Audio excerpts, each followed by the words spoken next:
Hi, my name is Elizabeth Egan, and I'm a chemistry teacher at Madison Park Technical Vocational High School in Boston. In this screencast, I'm going to be talking about classroom practices as they pertain to safety. So the goals of this video are to review best practices for teaching and paying attention to safety in our lab and classroom spaces as science teachers. Also, how to document that you are considering safety in your teaching, and some ideas for activities and lessons to increase the presence of safety in your classroom. So for a little context, last year was my first full year teaching. So as you know, there are a million things that we're trying to pay attention to as teachers, and half of those million are all supposed to be top priority, and they're all fighting for our attention. Safety is one of those things. So I know that I did not do the best I can do as far as safety goes last year. So in creating the screencast, I was thinking a lot about how I am going to try to improve my own practice, and that's kind of comes through in what I'm going to share with you. So to start off, the biggest and easiest thing to do is to have a safety contract. So there are safety contracts on the Science Weebly. If you scroll down to Science Safety, there are contracts for elementary school students, safety acknowledgements, and also middle and high school safety contracts. Click on that link, it brings you to Flynn Scientific's page, and this is where we get the safety contracts that we use as a district. So you'll see they're there in English and in Spanish for high school and middle school. There are also safety exams, and you could use that exam or just pull questions from it. So this safety contract might look familiar to you, but just in case you haven't seen it before, this is what it looks like. It goes through many different considerations and lays out student responsibilities. The student takes it home and they sign and date, and their parent or guardian signs and dates, acknowledging that they have received and reviewed this document. So the student brings it back when it's signed by a parent, and you make a copy of the contract, keep the original, and send a copy home with the student so they have it for reference. Additionally, before I send home the safety contract, I reviewed it with my students. I pulled out important sections that I felt like were really pertinent to what we would be doing in class, just to make sure that they were reading excerpts of it and looking at the document to see what it was that they were signing. In terms of documenting teaching safety, so best practices are keeping that safety contract that I was just talking about. And also your lesson plans will reflect that you're teaching safety. So for example, at the start of the year, when you are talking about that safety contract and talking about safety in your classroom and in the lab space that you use, your lesson plan will say that you devoted the time to that. So that reflects that you're teaching safety. Additionally, before each lab, your lesson plan can reflect that you review the hazards and the considerations that are specific to that lab with the students. Another documentation could be lab reports or lab handouts that have the safety considerations on them, whether it's students writing them or you providing them. Those are all ways to document that you're teaching safety. So my plans to expand safety even beyond that in my classroom are the following.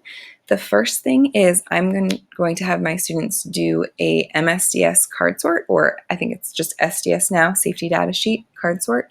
What I mean by that is I'm going to disassemble a safety data sheet for a chemical and then have the students kind of put it back together as a puzzle so they become familiar with where on a safety data sheet to look for information that they might need to make sure they're staying safe in their handling of that chemical. One reason that I'm really focusing on this is because my students, as vocational students, have to learn how to read safety data sheets for their vocation. So it's a way that we're integrating science and vocation. So I'm also going to have students before certain labs pull up the SDSs for the chemicals that we're using and have them determine what we need to do to make sure we're safe in the lab to increase the ownership that they feel for that. Obviously, I'll have my own ideas of what we need to do to be safe, and just make sure the students arrive at those same ideas.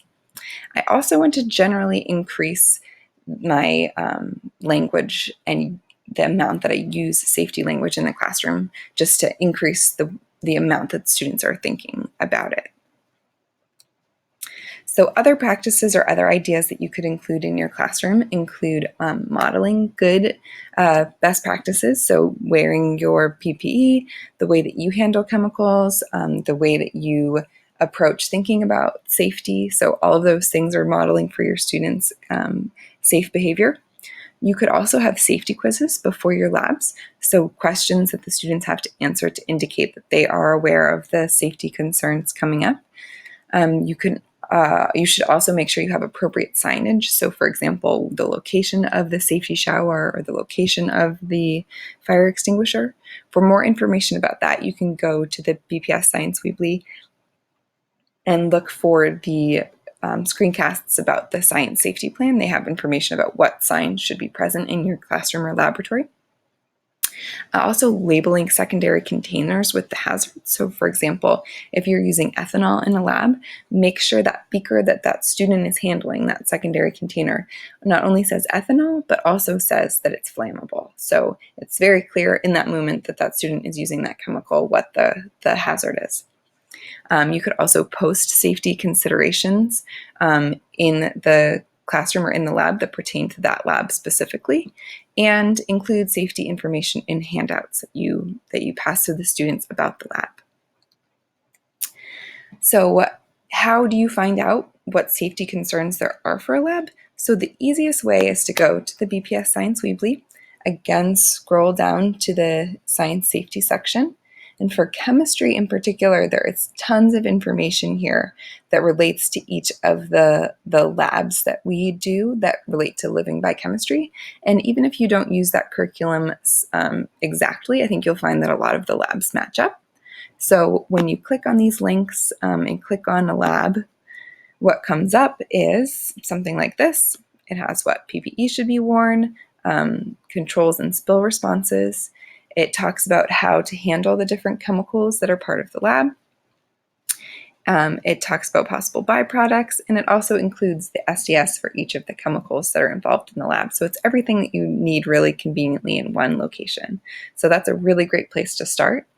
If you're doing a lab that you find is not in the curriculum, go to Flynn Scientific and search for the SDS for the chemicals involved in the lab and look to see what the hazards are. You can also look for SDSs just on Google. I just find Flynn a really easy place to go because we order most of our chemicals from Flynn, so they have all the SDSs there electronically, so I don't have to go searching through the binder. And if you have any questions about any of the information that's been in this video or any safety related questions, I recommend checking out the additional safety related videos that myself and Scott Balicki recorded that are at the BPS Science Weebly. And there are also a lot of Flynn scientific safety videos that are really informative and helpful and clarify a lot of questions. Again, you can get to them from the BPS Science Weebly. And if that doesn't help clear up your question, feel free to email bpsscience@gmail.com, and they will help direct you to someone who can answer that question for you if they cannot answer it themselves. Thank you so much for your time.